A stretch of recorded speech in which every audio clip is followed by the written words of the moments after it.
Alrighty guys, we're in the back of our motorhome. You see that black soot? We have a serious exhaust leak. Let's find it and fix it. Alrighty guys, fix this up right here.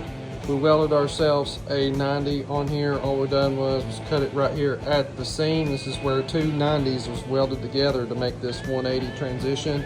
And so we bought another 90, cut it right there, welded it up together, and to eliminate this and also eliminate this flex universal piece here too, to get rid of both of these clamps here.